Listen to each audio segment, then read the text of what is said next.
பொன்னேரியில் வேட்புமனு தாக்கல். திக்குமுக்காடிய நெடுஞ்சாலை. திருவள்ளூர் மாவட்டம் பொன்னேரியில் நேற்று அரசியல் களம் அனல் பறந்தது. முக்கிய கட்சிகளின் வேட்பாளர்கள் அடுத்தடுத்து வேட்புமனு தாக்கல் செய்ததால் பொன்னேரி திருவொற்றியூர் தேசிய நெடுஞ்சாலை தொண்டர் வெள்ளத்தில் மிதந்தது. திருவள்ளூர் வடக்கு மாவட்ட அதிமுக செயலாளரும் முன்னாள் எம்எல்ஏவும் வேட்பாளருமான சிறுநியம் பி. பலராமன், தேர்தல் பொறுப்பாளர் முன்னாள் அமைச்சர் மாப்பா பாண்டியராஜன், இளைஞர் அணி ராகேஷ், புரட்சி பாரதம் சரவணன் உள்ளிட்ட முக்கிய நிர்வாகிகளுடன் வந்து மனு தாக்கல் செய்தார்.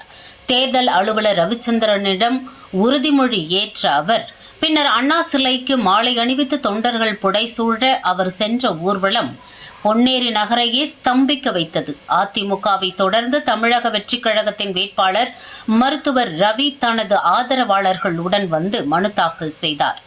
தளபதியின் தொண்டர்கள் கட்சி கொடிகள் ஏந்தி பெரும் திரளானோர் கலந்து கொண்டதால் பொன்னேரி நகரமே விழாக்கோலம் பூண்டது. மதியத்திற்கு மேல் இந்திய குடியரசுக் கட்சி வேட்பாளர் வழக்கறிஞர் ராஜா ஒரு நிகழ்ச்சியான முன்னெடுப்பை மேற்கொண்டார். அவரது மகன் ஜிட்டன் சிறுக சிறுக சேர்த்து வைத்திருந்த உண்டிகளை தேர்தல் வைப்பு தொகையாக கொண்டு வந்து மனு தாக்கல் செய்ய வந்தார். இவருடன் கட்சியின் மாநில தலைவர் அன்புவேந்தன், தலைமை நிலைய செயலாளர் கல்பனா, மாவட்ட தலைவர் மகேஷ், ஆதரவாளர் வழக்கறிஞர் மோகன் உள்ளிட்டோர் உடன் இருந்தனர். ஒரே நாளில் அடுத்தடுத்து ஊர்வலங்கள் நடைபெற்றதால் பொன்னேரி பகுதியில் கடும் போக்குவரத்து நெரிசல் ஏற்பட்டது. போலீசார் போக்குவரத்தை சீர் செய்யும் பணியில் தீவிரமாக ஈடுபட்டுள்ளனர்.